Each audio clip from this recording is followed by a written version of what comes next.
ለመሆኑ ስንቶቻችን ነን ኢትዮጵያኒዝም የሚለው ጽንሰ ሐሳብ በኢትዮጵያ ታሪክ ውስጥ መነሳት የጀመረበትን ታሪክ የምናውቀው?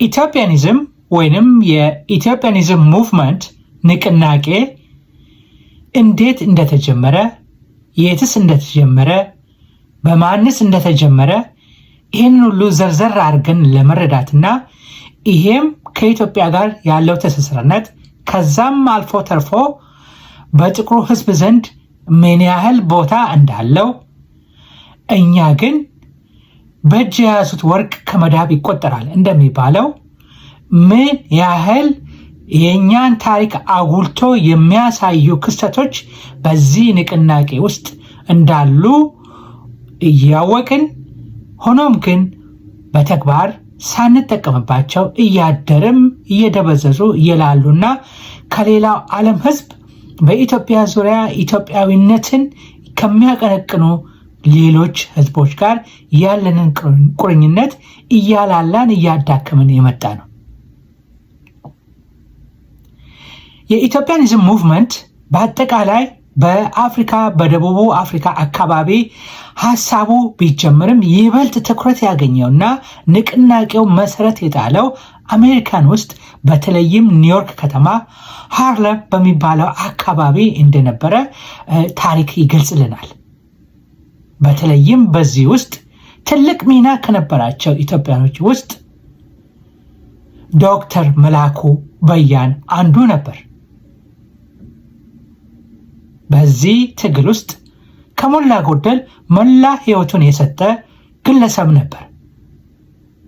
ምንም እንኳን በአጭር ዕድሜ የተቀጨ ኢትዮጵያዊ ቢሆንም ለሀገሩ በዛች አጭር ጊዜ ውስጥ ትልቅ ታሪክን ሰርቶ ነው ያለፈው።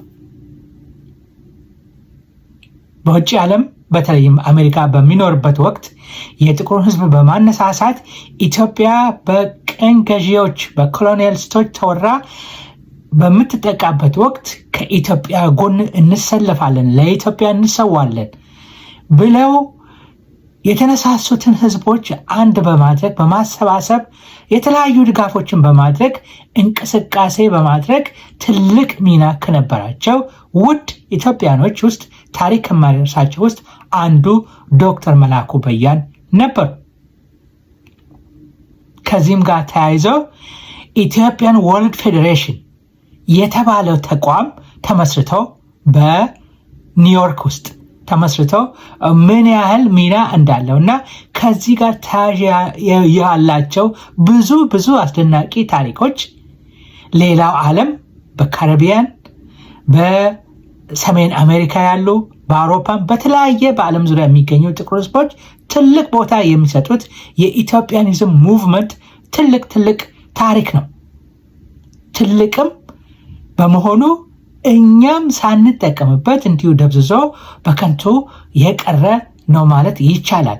ያንን ታሪክ በማደስ አድሰን ሪቫይቫል እንዲኖረው አድርገን ለሀገራችን አስተዋጽኦ የሚያደርግበትን መንገድ ማሰብ ደግሞ የራሳችን ነው። በተለይም የዶክተር መላኩ በያን ሌጋሲ መቀጠል አለበት። በተጠናከረ መልኩ በኢኮኖሚያዊ መልኩ የሚጠናከርበት ሆኖ በተለይም በሰሜን አሜሪካ የሚገኙ ኢትዮጵያኖችና ትውልደ ኢትዮጵያኖች እንዲሁም ሌሎች በዚህ በኢትዮጵያኒዝም ሙቭመንት ውስጥ ሚና ያላቸውን በማሰባሰብ የተጠናከረ በዓለም ዙሪያ ትልቅ ቦታ ያለው በኢትዮጵያኒዝም ሙቭመንት ሪቫይቫል ስር ተሰባስበን በዚህ ጥላ ስር ሆነን እንደገና አገራችንን ኢትዮጵያን በዓለም መድረክ ላይ በትልቁ የምትነሳበትና ዳግም ስሟ የሚያንሰራራበትና ተገቢ ቦታን የምታገኝበትን እንቅስቃሴ ለመፍጠር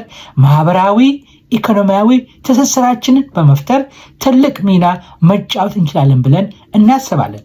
በመሆኑም በዚህ ዙሪያና በመሳሰሉ ጉዳዮች በሰሜን አሜሪካ እንዲሁም በአጎራባች አካባቢዎች በዚህ ጉዳይ ዙሪያ የተለየ ዝግጅቶችን በማቅረብ እንደገና አገራችንን የሚያድሳት አገራችንን እንደገና ተገቢ ቦታ ላይ ሊመልሳት የሚችል በዙሪያው ያሉ በዓለም በተለያየ ቦታ ተሰራጭተው የሚገኙ ኢትዮጵያዊ ነን፣ ዘራችን፣ ትውልዳችን፣ መነሻችን፣ አገራችን ከጥንትም ኢትዮጵያዊ ነን ብለው የሚያምኑ በብዙ ሚሊዮን የሚቆጠሩ ህዝቦች ያሉበት ዓለም ነውና ከዚህ ጋር በተያያዘ የተለያዩ ዝግጅቶችን የምናደርግበት እንዲሁም በዚህ ዙሪያ ጥናት ያደረጉ ምርምር ያደረጉ እንዲሁም በተለያየ ምክንያት ተሳትፎ ያላቸውን ግለሰቦችንም ድርጅቶችንም የተለያዩትንም በመጋበዝ በማሰባሰብ ትልቅ ተቋም ለመፍጠር እንቅስቃሴ ላይ እንገኛለን። በተለይም በኢትዮጵያኒዝም ጽንሰ ሐሳብ በኢትዮጵያኒዝም ሙቭመንት ታሪክ ላይ መሰረት በማድረግ በአዲስ መልኩ ሌላ ተቋም በመመስረት ላይ የምንገኝ ነን። በተለይም ይሄ አዲሱ ተቋማችን ወይም ድርጅታችን ግሎባል ኢትዮጵያንስ ሶሳይቲ ተብሎ የሚጠራ ሲሆን ይሄም እንደ አንድ ጥላ አገልግሎን በዚህ ስር ተሰባስበን በኢትዮጵያዊነቱ የሚኮራ በኢትዮጵያ አንድነት የሚያምን የተጠናከረ ትውልድ የሚፈጠርበትና እንዲሁም ኢትዮጵያዊነትን ደግፈው ወደው በዙሪያችን ያሉትን ሁሉ ለማሰባሰብ ጥረት የምናደርግበት ሂደት ይሆናል ብለን በጽኑ እናምናለን። በመሆኑም በዚህ ሂደት ውስጥ ማንኛውም በግለሰብ በድርጅት በተለያየ መልኩ በመሳተፍ በአባልነት በመግባት እንዲሁም የተለያየ ድጋፎችን በማድረግ ይሄ አዲስ መልክ በያዘ መልኩ ሪቫይቫል የኢትዮጵያኒዝም ሪቫይቫል የኢትዮጵያ አርያነት፣ ምሳሌነት፣ ግንባር ቀደምትነት፣ አሸናፊነት፣ ለጥቁሮች መብት ቋሚነት ከአድዋ ጋር ከፓን አፍሪካኒዝም ጋር ተያይዞ ያላትን ትልቅ ሚና አጉልተን የምናሳይበትን መድረክ በቅርቡ ጎላ ባለመልኩ በአሜሪካን ሀገር የሚጀመር ሲሆን በዚህ መድረክ የተለያዩ ዝግጅቶችን የምናካሄድበት ይሆናል። ይህንንም በቅርበት በተከታታይ የተለያዩ መረጃዎችን የምንሰጣቸው ሲሆን ይሄኛው የመጀመሪያ እይታ የተሰራጨበት እንደ ፕሮሞሽን የሚቆጠር ሊሆን ይችላል። የማስታወቂያ ጉዳይ ነው።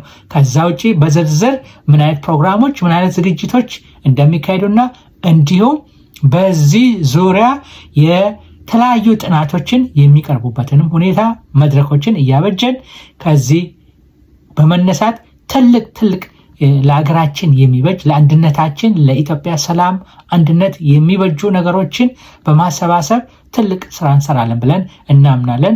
በዚህም ደግሞ ወደፊት የበለጠ ትላልቅ ክስተቶች ኢኮኖሚያዊ ተቋማቶችን የምንፈጥርበትና በኢኮኖሚም የምንጠናክርበትን ሁኔታ የምናመቻች ይሆናል።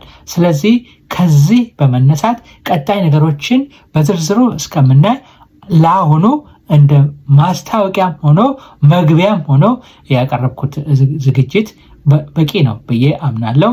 ቀጣዩን ደግሞ በሂደት የምናየው